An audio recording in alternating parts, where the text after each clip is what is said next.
Hello అండి, అందరికీ నమస్తే. Welcome back to Saritha modern channel. ఈరోజు మన ఛానల్లో ఇన్స్టెంట్ మెహందీ గురించి తెలుసుకుందామండి. చూస్తున్నారా వీడియోలో ఎంత బ్యూటిఫుల్గా రెడ్గా వచ్చిందో. చాలా ఈజీ ఈ మెహందీ ప్రిపేర్ చేసుకోవడము.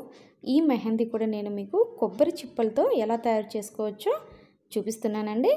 మన ఛానల్ని ఎవరైనా ఫస్ట్ టైం చూస్తున్నట్లయితే సరిత మోడర్న్ ఛానల్ని సబ్స్క్రైబ్ చేసుకోండి. పక్కనున్న బెల్ ఐకాన్ని కూడా ఆన్ చేసుకోండి. దీనివల్ల మన అప్డేట్స్ మీకు నోటిఫికేషన్ రూపంలో వస్తూ ఉంటాయి. ఈ ఇన్స్టెంట్ మెహందీ అనేది చాలా రకాలుగా తయారు చేసుకోవచ్చు అండి. కొందరు గోధుమ పిండితో తయారు చేస్తారు, కొందరు టీ పొడితో కూడా తయారు చేస్తారు. ఈరోజు మన వీడియోలో ఈ కొబ్బరి చిప్పలతో ఇన్స్టెంట్ మెహందీ తయారు చేసుకోబోతున్నాము. సో అందరి ఇళ్ళల్లో కూడా ఇలాంటి కొబ్బరి చిప్పలు చాలా వరకు దాదాపుగా ఉంటాయి కదా. ఈ కొబ్బరి చిప్పలతోనే మనం ఇప్పుడు ఇన్స్టెంట్ మెహందీ చేసుకుంటాము.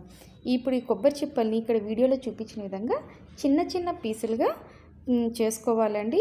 మీకు ఇంకా వీలైతే ఎంత చిన్నవిగా చేయగలిగితే అంత చిన్నవిగా కొబ్బరి చిప్పల్ని చిన్న చిన్న ముక్కలుగా చేసుకోవాలి. ఇప్పుడు మనం ఇక్కడ వీడియోలో చూపిస్తున్నాను కదండి, ఇలాంటిది ఒక గిన్నె తీసుకోండి. స్టీల్ గిన్నె అయినా పర్వాలేదు, ఇత్తలైనా అల్యూమినియం అయినా ఏ గిన్నె అయినా పర్లేదు. ఇలాంటిది ఒక గిన్నె తీసుకోవాలి. ఇలా వెడల్పు బేస్ ఉండేదైతే తీసుకోండి, బాగుంటుంది. తర్వాత మనం తీసుకున్నటువంటి ఈ గిన్నెలో ఇందాక కొబ్బరి ముక్కలు చిన్న చిన్న పీసులుగా చేసి పెట్టుకున్నాం కదా, ఆ ముక్కల్ని ఇలా వీడియోలో చూపించినట్లుగా గిన్నెలో వేసుకొని నీట్గా అన్నీ ఒక లెవెల్ వచ్చేలాగా సర్దుకోవాలి అండి. ఈ కొబ్బరి ముక్కలకి నేను 4 కొబ్బరి చిప్పలు తీసుకున్నానండి. వాటిని ఈ విధంగా చిన్న చిన్న పీసులుగా చేసుకున్నాను. సో మీరు కూడా ఒక అటు ఇటుగా తీసుకున్నా సరిపోతుంది. మనకు ఎంత మెహందీ కావాలి అన్న దాన్ని బట్టి కూడా మనం ఈ గిన్నె సైజు కొబ్బరి ముక్కలు క్వాంటిటీ పెంచుకోవచ్చండి.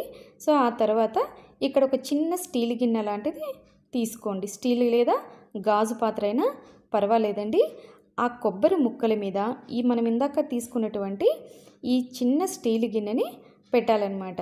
ఈ గిన్నె కూడా మనకి కరెక్ట్గా గిన్నె లోపలికి ఉండాలండి. మనం పెట్టిన స్టీల్ గిన్నె మనం ఫస్ట్ తీసుకున్న బౌల్ను దాటి బయటికి రాకుండా ఉండేటట్లు చూసుకోండి. లోపల వైపుకే ఉండాలి. ఆ తర్వాత స్టవ్ ఆన్ చేసుకొని మనం ఇందాక తీసుకున్న ఈ కొబ్బరి ముక్కల గిన్నెని స్టవ్ మీద పెట్టుకోవాలండి. దానిపైన ఒక ప్లేట్ అనేది కవర్ చేసుకోవాలి. ఈ ప్లేట్కి మనం ఇందాక తీసుకున్నటువంటి గిన్నెకి మధ్యలో గ్యాప్ లేకుండా ఆ ప్లేట్ కరెక్ట్గా ఆ గిన్నె మీద కూర్చోవాలన్నమాట. అలాంటి ప్లేటు తీసుకోవాలి మీరు. ఇప్పుడు మనం ఆ ప్లేట్లో ఇలా వాటర్ అనేది యాడ్ చేసుకోవాలండి. ప్లేట్ కూడా కొంచెం లోపలికి గుంతలాగా ఉంటుంది కదా, అలాంటి ప్లేట్ తీసుకోండి. మరీ ఫ్లాట్గా ఉండే ప్లేట్ అయితే నీళ్ళు అనేది సఫిషియెంట్గా మనకి అందులో పట్టవు కదా. ఇలా గుంత ఉండే ప్లేట్ అనేది ఒకటి తీసుకోండి. దాంట్లో ప్లేట్ నిండా కూడా వాటర్ అనేది మీరు వేసుకోవాలి. ఇప్పుడు స్టవ్ను సిమ్లో పెట్టుకొని ఒక 10 మినిట్స్ వరకు అలాగే వదిలేయాలండి. మీరు ఒక 10 నిమిషాల తర్వాత చూసారంటే ఈ పైన వాటర్ ఉంది కదా, ఈ వాటర్ అంతా మనకి ఇలా వేడిగా బాయిల్ అవుతూ ఉంటుంది. ఇప్పుడు ఆ వాటర్ని ఇలా వేరే గరిటె సహాయంతో పక్కకి అన్నీ తీసేసేయాలండి. ఇప్పుడు ఆ వాటర్ని అలాగే పెట్టి మీరు ప్లేట్ తీయడానికి ట్రై చేశారంటే ఎంత క్లాత్ పట్టుకున్నా కూడా మనకి నీళ్ళు మీద పడే ప్రమాదం ఉంటుంది కదా. సో అందుకు ముందు ఇలా చిన్న గరిటెతో ఆ వాటర్ని అంతా పక్కకు తీసేసుకోవాలన్నమాట. వాటర్ అంతా పక్కకు తీసేసిన తర్వాత ఈ ప్లేటును జాగ్రత్తగా పక్కకు తీసేసి స్టవ్ ఆఫ్ చేసుకోండి. ఇప్పుడు మనం ఫస్ట్ పెట్టిన మెయిన్ గిన్నె జాగ్రత్తగా పక్కకు దించుకోండి, కదిలించకుండా నీట్గా పక్కకు దించుకోవాలి. ఇప్పుడు అందులో చూసారంటే మనం ఫస్ట్ కొబ్బరి చిప్పల పైన ఖాళీ గిన్నె పెట్టాం కదా. సో ఇప్పుడు మీరు బాగా అబ్జర్వ్ చేయండి, అందులో వాటర్ యాడ్ అయింది. సో ఇదే అన్నమాట ఇప్పుడు మన మెయిన్ ఇన్స్టెంట్ మెహందీకి ఉపయోగించే లిక్విడ్. ఈ వాటర్తోనే మనము మెహందీ అనేది పెట్టుకుంటామండి. ఇందాక గిన్నెలో ఉన్నటువంటి వేడి పొగలన్నీ వెళ్ళిపోయే వరకు ఒక 5 నిమిషాలు పక్కకు పెట్టేయండి. తర్వాత లోపల ఉన్నటువంటి చిన్న గిన్నెని జాగ్రత్తగా బయటకు తీసుకోవాలి. మనం పెట్టుకోవాల్సినటువంటి మెహందీ లిక్విడ్ ఇదే అండి. చూసారా, మనకి ఇంకొంచెం ఎక్కువ క్వాంటిటీ కావాలి అనుకున్నప్పుడు ఇప్పుడు మనం ఒక 10 నిమిషాలకే స్టవ్ ఆఫ్ చేసుకున్నాం కదా, మాకు ఇంకా గిన్నె నిండా ఇలాంటి వాటర్ కావాలనుకున్నప్పుడు ఇంకొక 5 to 10 మినిట్స్ అలాగే వదిలేయండి. ఏమంటే ఈ కొబ్బరి చిప్పలు బాగా అడుగంటుకైపోతుంది కదా, సో గిన్నెని క్లీన్ చేసుకోవడం కొంచెం టఫ్గానే అనిపిస్తుంది. No problem. ఇంకా టీ పౌడరు గోధుమ పిండితో తయారు చేసుకున్నప్పుడైతే ఇంకా గిన్నె అనేది చాలా అడుగంటుతుందండి. సో కొబ్బరి ముక్కలతో మనకి కొంచెం నీట్గానే ఉంటుంది బౌలు. క్లీనింగ్ కూడా ఈజీగానే చేసుకోవచ్చండి. సో ఈ వాటర్ని ఫస్ట్ ఇలా ఫిల్టర్ చేసుకోండి. ఫిల్టర్ చేసుకున్న లిక్విడ్లోంచి జస్ట్ ఒక 2 స్పూన్స్ వరకు నేను పక్కకు తీసుకుంటున్నానండి. ఈ 2 స్పూన్స్తో ఇప్పుడు మనం మెహందీ అనేది ప్రిపేర్ చేసుకుంటున్నాము. మిగిలిన వాటర్ని పక్కకు తీసి పెట్టుకోండి. దీనికి కావాలంటే మనం స్టోర్ చేసుకొని తీసి పెట్టుకొని ఎప్పుడు కావాలంటే అప్పుడు ఇన్స్టెంట్గా ఇలా మెహందీ ప్రిపేర్ చేసుకోవచ్చండి. నెక్స్ట్ మన దగ్గర ఉన్నటువంటి ఎర్రటి కుంకుమ ఉంటుంది కదా, ఈ కుంకుమని మనం ఇందాక తీసి పెట్టుకున్నటువంటి మెహందీ వాటర్లో కుంకుమ క్వాంటిటీని మీరు క్వాంటిటీ చూసుకుంటూ అడ్జస్ట్ చేసుకుంటూ కలుపుకోవాలండి.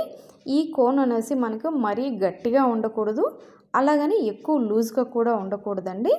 మనకి కొంచెం వాటర్ కానీ లిక్విడ్ కానీ మీరు కలుపుకోవాలి.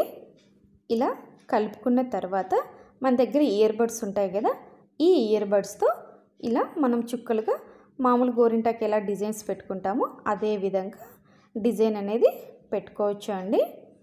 ఇందులో మీరు కలిపే కుంకుమను బట్టే మనకు గోరింటాకు కలర్ కూడా బాగా కనిపిస్తుంది. ఎంత ఎర్రటి కుంకుమ కలుపుకుంటే ఈ కోన్ అనేది మనకి అవుట్లుక్ అంత బాగా వస్తుందన్నమాట.